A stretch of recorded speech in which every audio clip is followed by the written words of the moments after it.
Alhamdulillah, uhayyikum bitahiyatil Islam, tahiyatan min indillah mubarakatan thayyibah, tahiyata ahlil jannah wa tahiyatuhas salam. Assalamualaikum warahmatullahi wabarakatuh.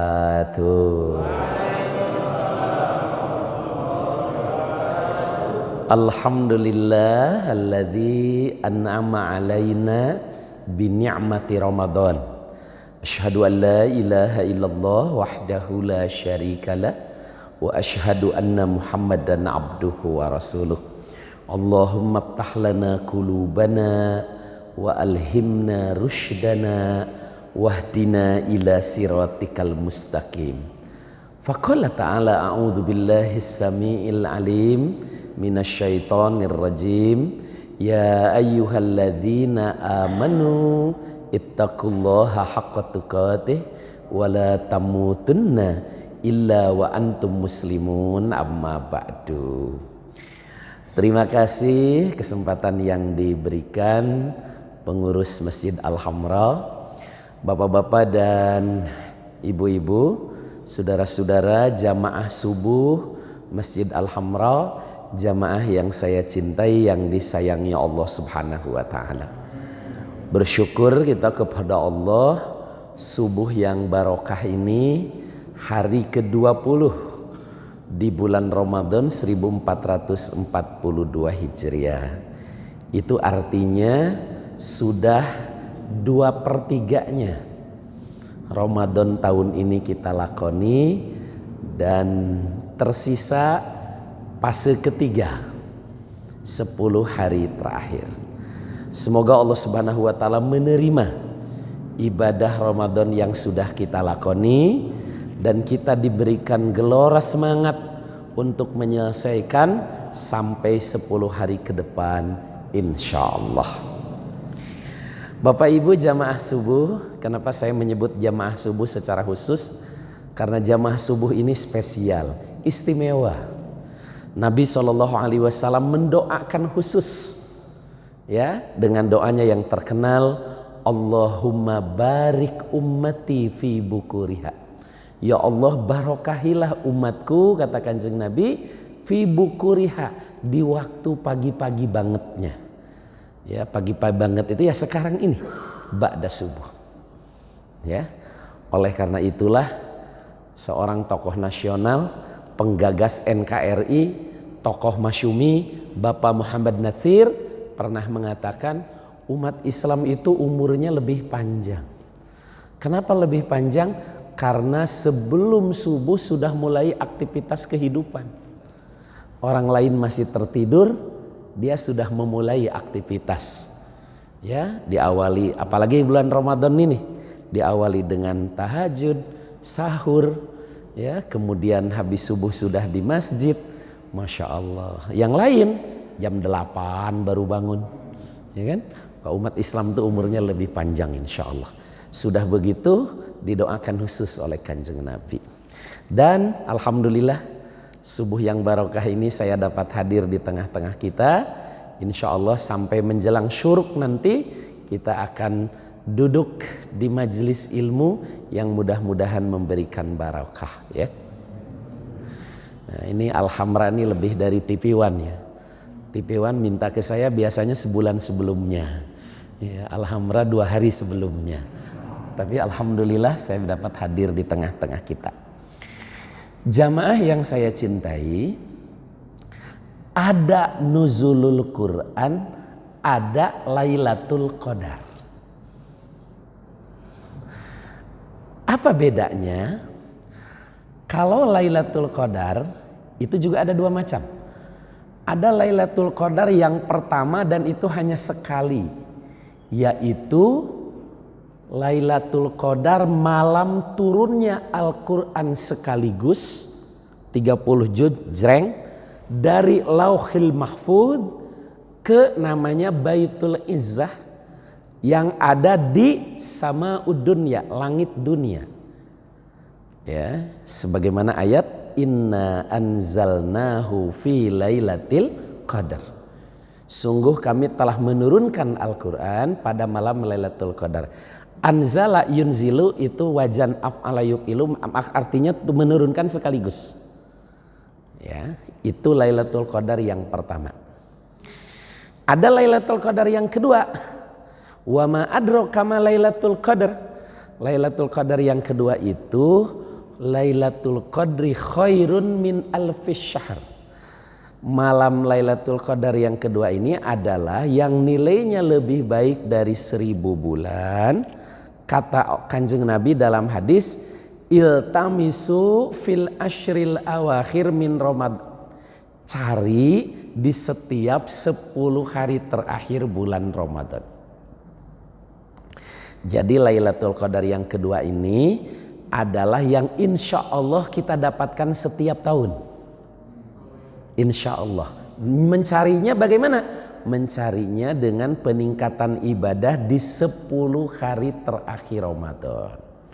Itu Lailatul Qadar. Itu Lailatul Qadar.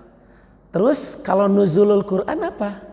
Kalau nuzulul Quran itu adalah turunnya Al-Quran dari sama'ud dunia, dari langit dunia kepada Kanjeng Nabi Muhammad SAW secara bertahap.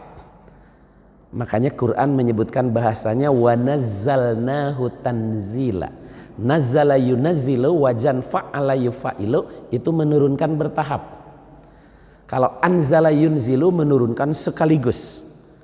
Nah, nuzulul Quran, Quran turun bertahap dari sama'ud dunya kepada Kanjeng Nabi SAW selama kurang lebih 22 tahun 2 bulan, diawali pada tanggal 17 Ramadan, yaitu turunnya surah Al-Alaq ayat 1-5. Makanya peringatan nuzulul Quran biasa dilaksanakannya 17 Ramadan. Kalau 10 hari terakhir Ramadan itu mencari Lailatul Qadar. Itu bedanya. Kesamaannya adalah kalau nuzulul Quran substansi memperingatinya adalah bagaimana pelan-pelan tapi pasti kita menjadikan Al-Quran sebagai panduan hidup, roadmap dalam kehidupan.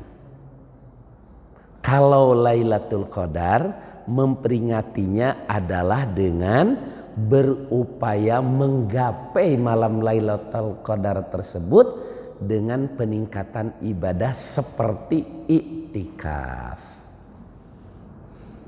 Para jamaah, kalau Quran itu dipraktekkan dalam kehidupan, maka insya Allah bisa menyelesaikan persoalan bangsa.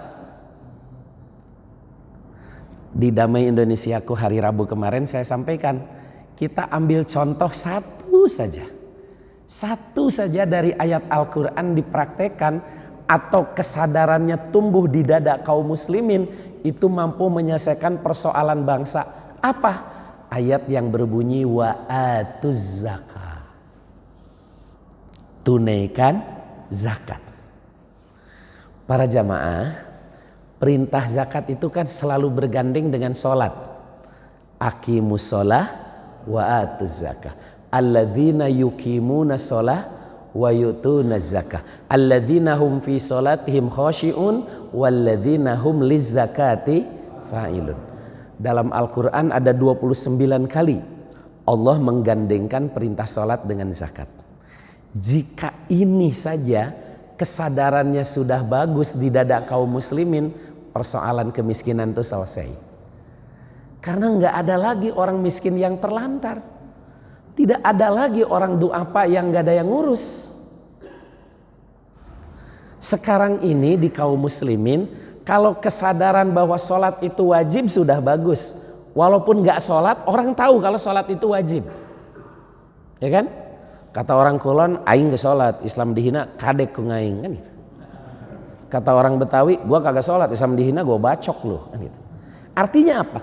Kesadaran bahwa sholat itu wajib sudah tumbuh, walaupun dia nggak sholat. Sayangnya belum begitu dengan zakat. Masih ada yang punya anggapan kalau zakat itu anjuran, bukan kewajiban. Atau yang lebih parah, masih punya pemahaman kalau disebut zakat yang terbayang di benaknya itu fitrah. Zakat fitrah saja. Padahal zakat fitrah mah disebutnya aja sodakoh fitri dalam hadis. Itu mah kewajiban satu paket dengan puasa.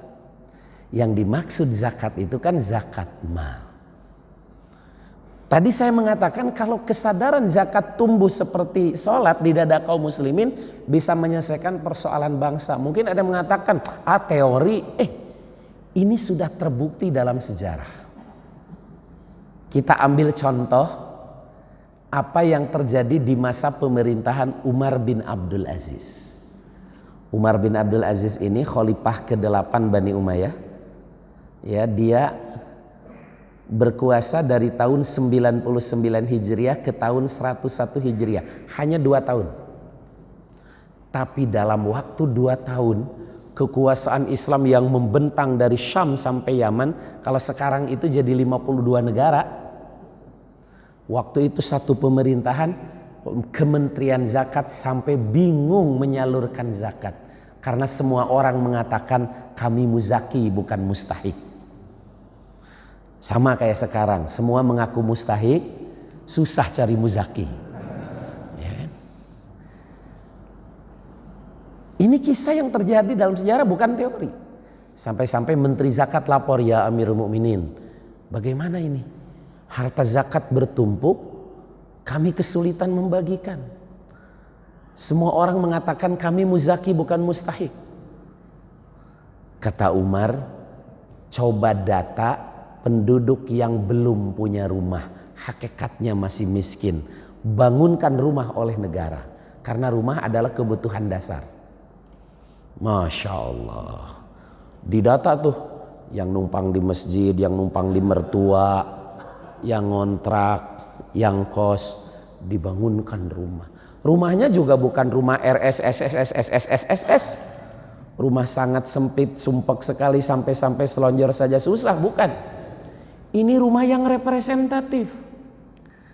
Kalau bapak-bapak sudah pernah haji atau umroh, waktu kita dari Mekah mau ke Madinah atau dari Madinah mau ke Mekah, di lereng-lereng gunung batu itu ada rumah-rumah tempo dulu yang gak ditempatin. Kira-kira seperti itu rumahnya. Dibangunkan rumah oleh negara, lalu dibagikan gratis. Di Jakarta boro-boro dibagi rumah gratis, rumah DP 0%. Dalam sekejap ludes, banyak yang nggak kebagian. Ya, dibagikan rumah. Rasanya seperti dongeng, tapi itu terjadi. Ketika apa? Ketika kesadaran zakat sudah seperti kesadaran sholat. Itu mengambil hanya sepotong ayat dari Al-Quran dijadikan panduan hidup. Bagaimana kalau seluruh Al-Quran yang dipraktekkan? Allahu Akbar. Sekian bulan kemudian Menteri Zakat lapor lagi. Jadi kalau dalam pemerintahan Islam, zakat itu semacam kementerian. Ya Amirul Mukminin, harta zakat bertumpuk kembali. Karena orang yang tadinya tidak punya rumah, setelah punya rumah dia berzakat. Zakat-zakat ditunaikan, zakat pertanian, zakat peternakan, zakat perdagangan, ya, zakat simpanan, zakat emas, semuanya ditunaikan. Akhirnya Umar mengeluarkan kepres, kalau sekarang kepres yang kedua. Kata Umar, coba data penduduk yang belum punya kendaraan, hakikatnya masih miskin. Bagikan kendaraan. Di tengah semua orang punya kendaraan, yang nggak punya kendaraan itu miskin. Waktu itu kendaraannya onta dan kuda. Kalau sekarang Toyota dan Mitsubishi kuda lah gitu. Ustadz dapat expander misalnya kan.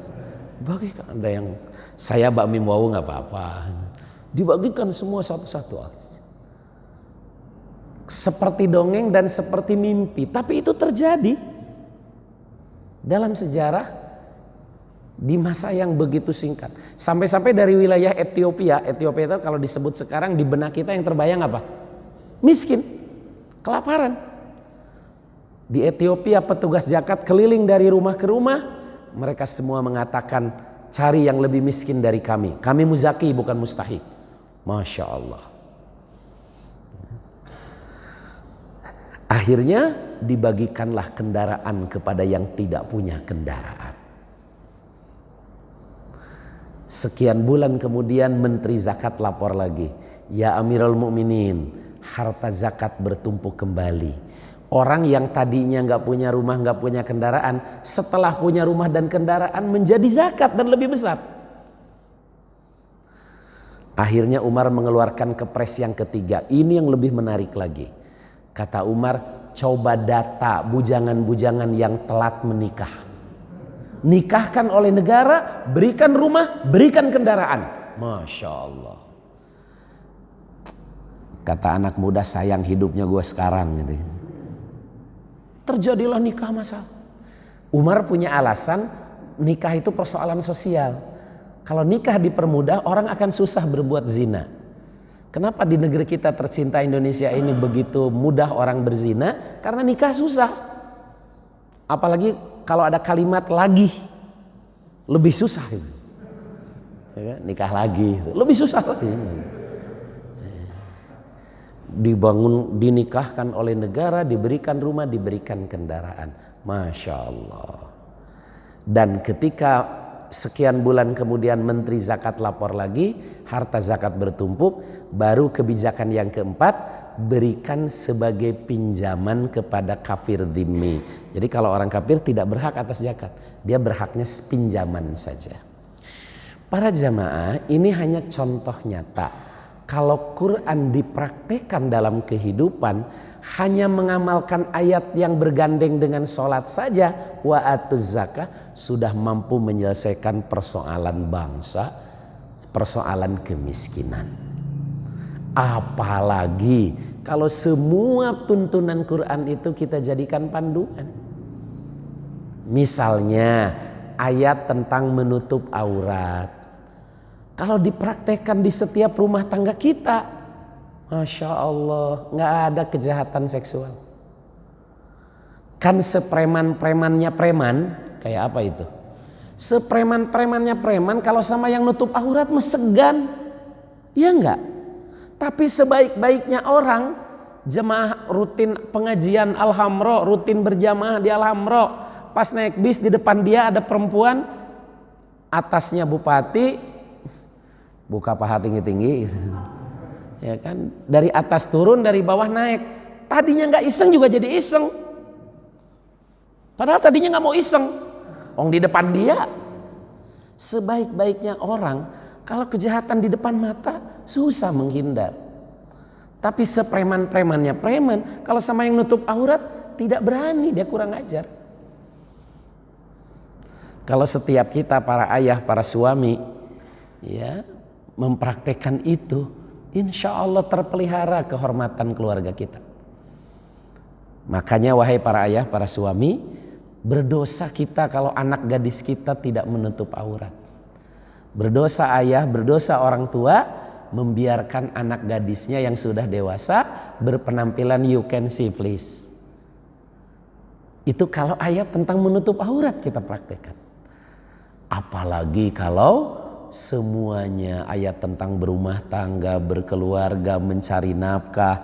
Masya Allah. Nah inilah nuzulul Quran.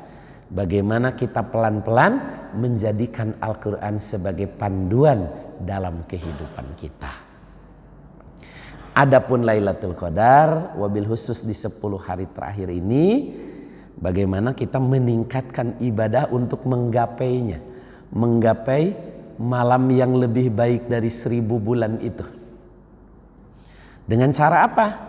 Kanjeng Nabi disebutkan dalam hadis, idza dakhalal ashral awakhir min Ramadan syadda mi'zarah wa ahya lailah wa aiqadha ahlah.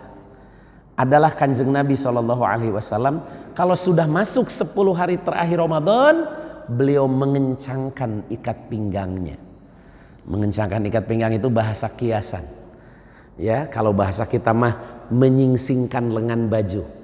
Singkil kata orang kulon. Ya. Mengencangkan ikat pinggang, ya. mengencangkan ikat pinggang, wa ahya lailah, menghidupkan malam-malamnya. Porsi tidurnya dikurangi, wa aiqadha ahlah, dan membangunkan anggota keluarganya. Dalam riwayat lain, idza dakhalal asyral awakhir min Ramadan, ya, dakhala mu'takafah. Kalau sudah memasuki 10 hari terakhir Ramadan, beliau memasuki tempat iktikafnya. Iktikaf yaitu tinggal di masjid dalam rangka ibadah. Ya, tinggal di masjid dalam rangka ibadah, meningkatkan ibadah di 10 hari terakhir Ramadan. Ini sekaligus menyongsong Lailatul Qadar yang nilainya tadi khairun min alfi syahr, lebih baik dari 1000 bulan. Kalau yang ideal sih memang bisa umroh Ramadan yang dikenal dengan istilah umroh iktikaf. Cuman untuk tahun ini nggak bisa, sama dengan tahun kemarin. Nggak bisa itu bagi kita Indonesia. Kalau yang di sana dekat bisa. Ya, namun setidaknya kita bisa iktikaf di masjid-masjid kita ini. Minimal habis subuh tuh jangan pulang. Di masjid lah bertahan sampai terbit matahari.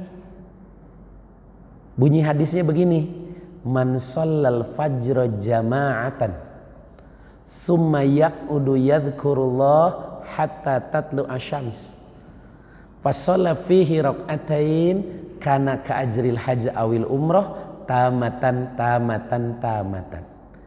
Siapa yang sholat subuh berjamaah, maksudnya subuh berjamaah dengan imam di masjid, summa yaq'udu yadhkurullah, lalu dia duduk berzikir kepada Allah. Ya, duduk berzikir itu bisa ikut pengajian, bisa baca Quran, bisa berbanyak doa, bisa istighfar. Yang jelas enggak tidur. Duduk berzikir kepada Allah hatta tatlu asyams, sampai terbit matahari. Ya, kira-kira berapa menit itu? 40 menit lah ya, dari subuh sampai terbit matahari. Enggak lama, sampai terbit matahari. Kemudian tunggu sejenak. Jangan langsung. Kalau di Madinah tuh biasanya 15 menit nunggunya. Kalau di Mekah 10 menit. Tunggu sejenak setelah terbit matahari, tsumma shalla rakaatain, lalu salatlah 2 rakaat. Kana ka ajril hajj awil umrah tamatan. Itu nilainya senilai umrah, sempurna. Riwayat Tirmidzi. Nabi SAW tidak memberi nama ini sholat apa. Kalau ada yang memberi nama sholat syuruk, sholat isyraq, sholat tulu, itu just name saja, hanya penamaan saja. Kalau Nabi tidak memberikan nama, tapi paketannya harus dari subuh berjamaah. Jadi nggak boleh begini, subuh berjamaah terus main badminton dulu gitu, baru nanti masuk masjid udah terbit, nggak begitu. Atau subuhnya kesiangan, udah terbit matahari ya, aneh sholat syuruk dulu ya, nggak begitu. Jadi dari subuh berjamaah di masjid, ya jangan pulang dulu, duduk berzikir, bisa seperti ini ikut pengajian sampai terbit matahari, tunggu sejenak lalu sholat 2 rakaat. Itu nilainya senilai umrah. Itu minimal.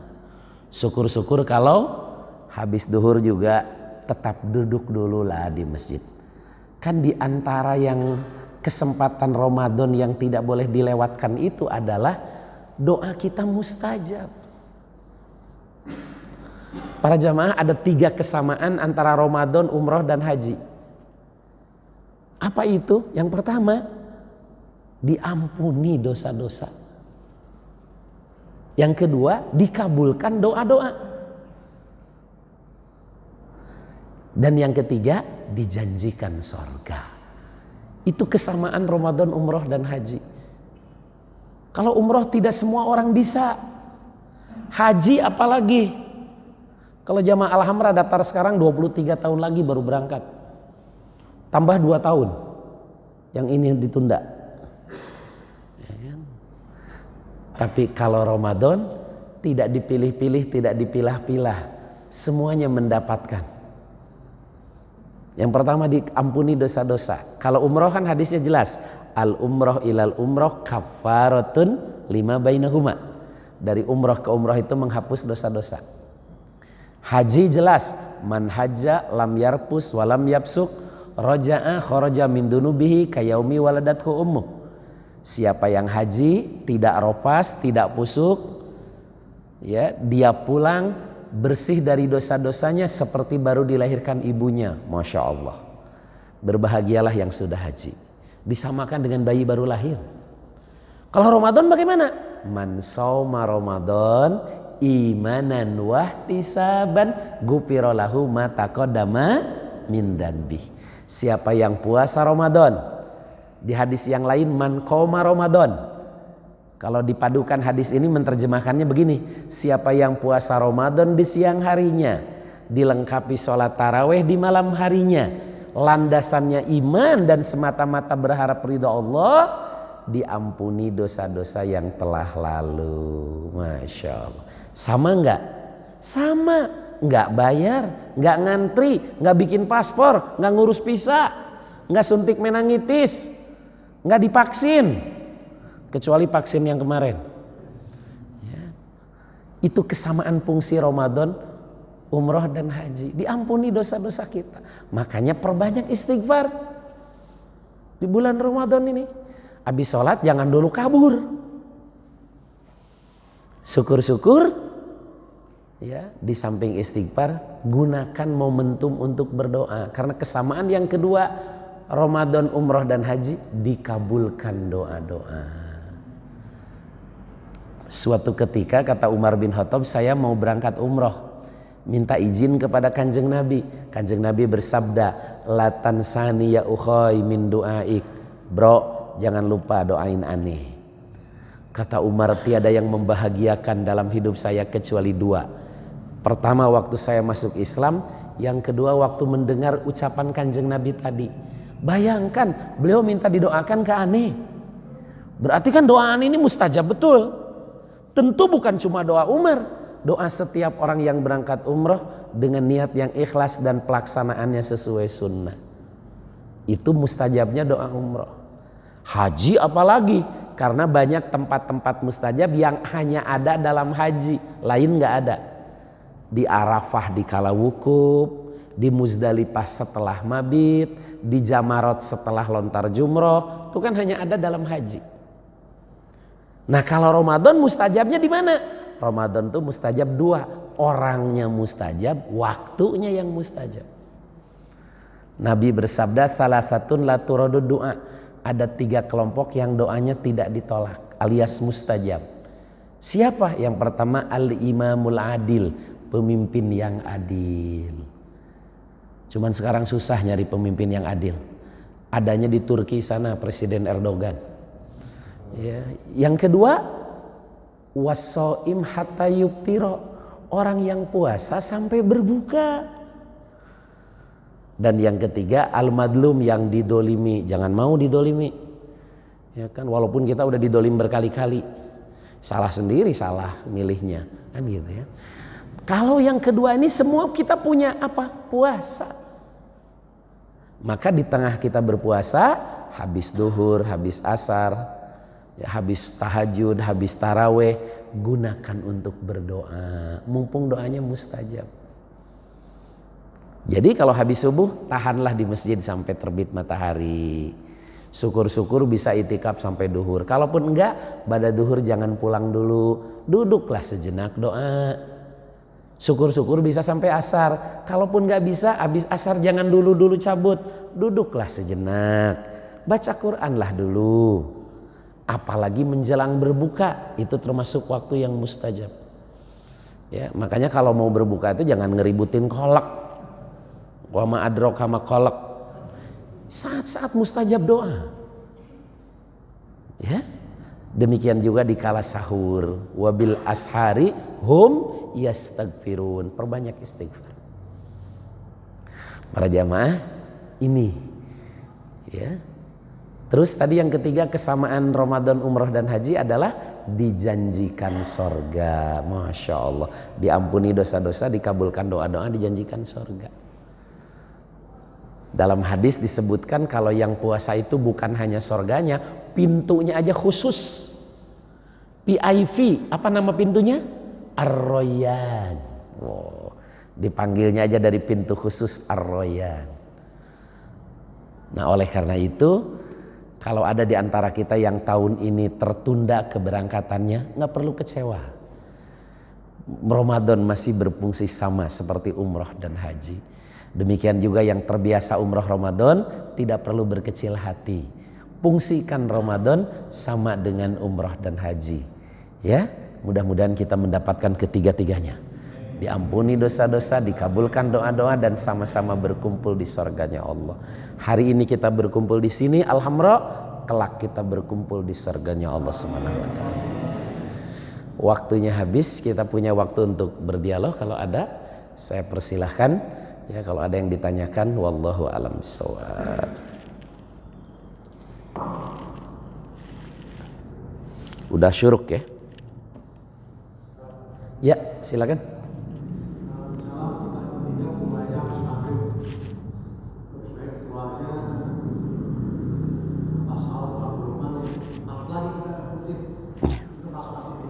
Iya, pertanyaan bagus sekali.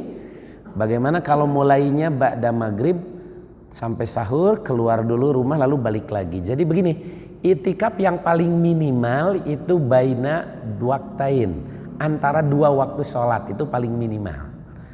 Jadi kalau dari maghrib sampai isya, atau dari isya sampai sahur subuh boleh, atau dari subuh sampai duhur, atau duhur sampai asar, asar sampai maghrib, minimal antara dua waktu sholat itu itikaf.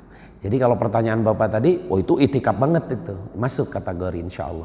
Ba'da maghrib mulai, terus sampai sahur, pulang dulu ke rumah, tapi di alhamdulillah disediakan sahur insya Allah.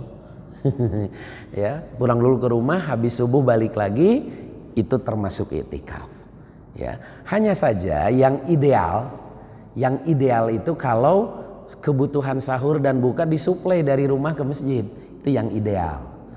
Andaikan tidak, sehingga harus keluar untuk sahur dan buka atau untuk sekedar keperluan kamar mandi, itu tidak membatalkan itikaf, itu masuk kategori itikaf yang sesungguhnya. Insya Allah. Insya Allah Lailatul Qadarnya dapat insya Allah. Ya, kalau Lailatul Qadar bahkan jangankan yang seperti itikaf yang Bapak lakukan, seandainya yang cuman ngintip aja, kan ada yang ngintip Lailatul Qadar, ganjilnya doang ke masjid gitu ya. Kalau pas bersesuaian insya Allah dapat juga. Ya kan? Makanya di hadis yang lain ada yang menafsirkan bahwa ketika Nabi memerintahkan carilah di 10 hari terakhir, ada ulama yang mentafsirkannya di malam-malam ganjil. Ada yang mentafsirkannya di malam ke-27, atau ada yang menafsirkannya di malam 23. Ada juga yang menafsirkan setiap tahun Lailatul Qadar itu berpindah-pindah. Pokoknya di 10 hari terakhir. Bisa aja tahun kemarin misalnya malam ke-23, boleh jadi tahun ini malam 21, atau boleh jadi di malam 25. Kalau ganjil bisa saja malam genap. Maka yang terbaik untuk mendapatkan Lailatul Qadar, kita betul-betul di 10 hari terakhir itu di masjid, baik siang maupun malam. Kalau yang seperti itu dipastikan dia dapat. Kalau hanya malam-malamnya saja, insya Allah peluang dapatnya 75%. Kalau hanya malam-malam ganjilnya saja, peluang dapatnya masih 50%. Kalau hanya yang karena masih pengantenan misalnya, ya kadang itikaf, kadang balik ke rumah, ya maklum istri nggak mau ditinggal alasannya gitu. Ya mudah-mudahan ada yang bersesuaian. Yang jelas kaidahnya begini, malayudroku kuluh layutroku kuluh. Yang tidak bisa ideal jangan enggak sama sekali. Saya ulangi, malayudroku kuluh layutroku kuluh. Kalau enggak bisa ideal jangan enggak sama sekali. Nggak bisa setiap malam, ya malam berapa kek ente bisanya? Ustaz nggak bisa nih kalau siang malam, bisanya malam doang. Padahal, kayaknya setiap malam nggak bisa ini, malam ganjinya aja deh. Silakan. Cuma emang di rumah mau ngapain? Masa dari 365 hari yang Allah berikan 10 hari doang di masjid nggak sanggup? Gitu. Kesana berpikirnya. Jadi begitu Pak, insya Allah mendapatkan Lailatul Qadar. Wallahu a'lam bishawab.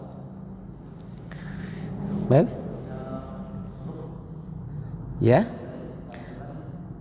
masih ada cukup? Kalau cukup, inilah ngaji kita subuh ini. Mudah-mudahan para jamaah sekali lagi dengan dua hal tadi yang awal saya sampaikan, baik nuzulul Quran maupun Lailatul Qadar, kita bisa mendapatkan kedua-duanya. Nuzulul Quran adalah bagaimana kita mempraktekkan Al-Quran pelan-pelan dalam kehidupan ini. Ya, perintah-perintah Al-Quran pelan-pelan kita laksanakan sehingga benar-benar Quran itu ibarat roadmap. Kayak kita ini kan sedang berjalan menuju surganya Allah. Nah, roadmapnya itu adalah Al-Quran. Ya, sekarang kan kita kemana-mana suka pakai Syekh Google Map tuh. Nah, kira-kira seperti panduannya, ya kan? Ambil kanan kan gitu. Seterusnya dan seterusnya. Jadikan Quran sebagai roadmap. Itu makna dari nuzul Quran. Yang kedua, semoga Lailatul Qadar yang nilainya lebih dari 1000 bulan itu kita bisa mendapatkannya dengan cara berupaya untuk iktikaf di masjid. Insya Allah salah satunya ada yang bersesuaian dengan Lailatul Qadar dan benar-benar kita mendapatkan nilai ibadah lebih dari 1000 bulan. Ya, bahkan kalau ada ulama lain mentafsirkan bahwa makna 1000 menurut Quran itu tak terhingga saking banyaknya. Bukan sama dengan 82 tahun, bukan hanya itu, tapi lebih dari itu insya Allah. Ya, Allahumma aslih lana dinana alladhi huwa ismatu amrina. Ya Rabb, luruskan pemahaman agama kami, panduan hidup kami. Wa aslih lana dunyana allati fiha ma'asyuna. Sejahterakan dunia kami, tempat kami menapaki kehidupan. Wa aslih lana akhiratana allati ilaiha ma'aduna. Sukseskan akhirat kami, tempat kami kembali. Waj'alil hayata ziyadatan lana fi kulli khair. Jadikan kehidupan adalah tambahan segala kebaikan bagi kami dalam umur yang barokah. Waj'alil mauta rahatan lana min kulli syarr. Allahumma ahsin akibatana fil umuri kuliha. Ya Rabb, perbaikilah segala akibat urusan kami. Wa ajirna min hizid dunya wa adzabil akhirah. Jauhkan kami dari kehinaan dunia dan siksa akhirat.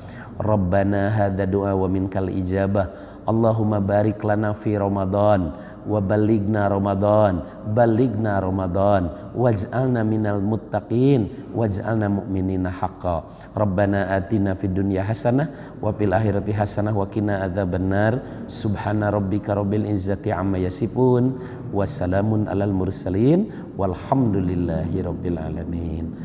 Demikian, sebelum pulang sholat dulu 2 rakaat senilai umroh insyaallah. Assalamualaikum warahmatullahi wabarakatuh.